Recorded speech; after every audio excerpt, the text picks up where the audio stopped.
आज यहाँ सभा में उपस्थित सभी सज्जनों, देवियों,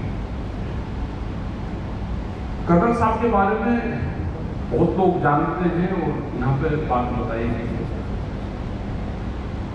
क्योंकि कर्नल साहब एक बड़े आंदोलनकारी रहे और जब वो घटना हुई, जब रेलवे ट्रैक पे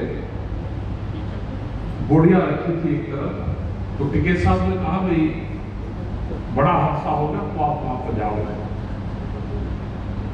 तो हम जैसे ही भरतपुर तक आए तो भरतपुर के आगे पूरे रास्ते बंद थे। तो खैर हमको कुछ लोग जंगल के रास्ते से, झाड़ियों से वहां लेके गए रेलवे ट्रैक के ऊपर और पूरी डेड बोरियां रखी हुई वहां पे। तो वहां पे ऐसा नहीं कि अकेले लोग थे या कम लोग थे, बहुत बड़ी तादाद में वहां पर भीड़ थी और बड़ी बहादुरी के साथ कर रहे थे। वहां पर अपनी बात रख रहे थे सबके सामने, ये नहीं कि डेड बॉडी रखी हुई है, कोई घबराहट है। तो कई बार इनके साथ में मिलने का मौका मिला। टिकैत साहब को जब वापसी गई तो सारी बातें बताई। फिर दोबारा एक आंदोलन हुआ तो टिकैत साहब उस आंदोलन में आए और हमारे बहुत जो लोग थे वहां से आए थे, वीरेंद्र गुजर, जो काफी लोग, मुजफ्फरनगर से अलग अलग जगह आए, फिर राजस्थान के बॉर्डर पर होते गए, तो नागर साहब पढ़ते हैं यहाँ, तो बहुत लोग उसमें थे। तो टिकैत साहब का एक बड़ा लगाव रहता था। उनका मानना था कि देश में आंदोलन और आंदोलनकारी मजबूत रहने चाहिए।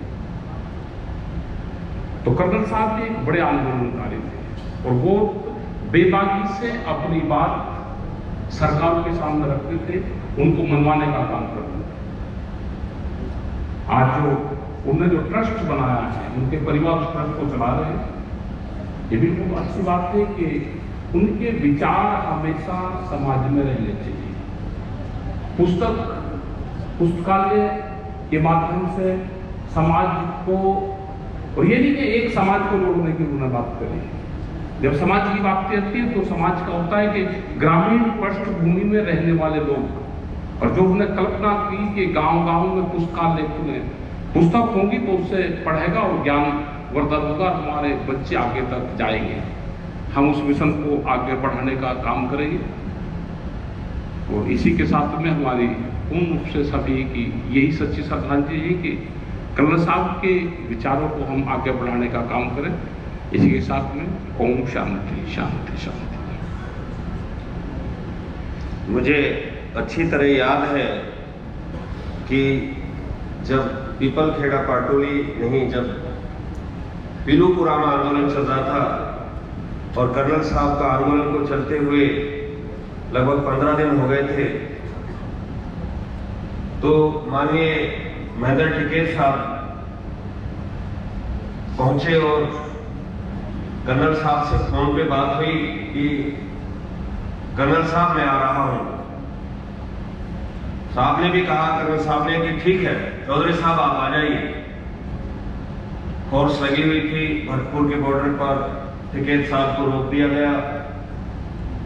कर्नल साहब ने मुझे भेजा कि टिकैत साहब को समझाइए, फोर्स है, मैं यहां आंदोलन कर रहा हूं, आप उनके पास जाइए।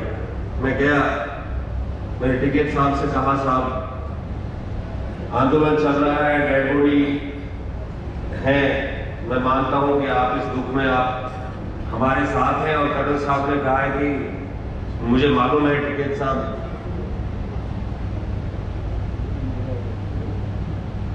पीछे नहीं हटेंगे। उनका अपना बहुत ही गहरे संबंध थे और टिकैत साहब से बहुत ही घरेलू संबंध बैसला साहब के रहे हैं।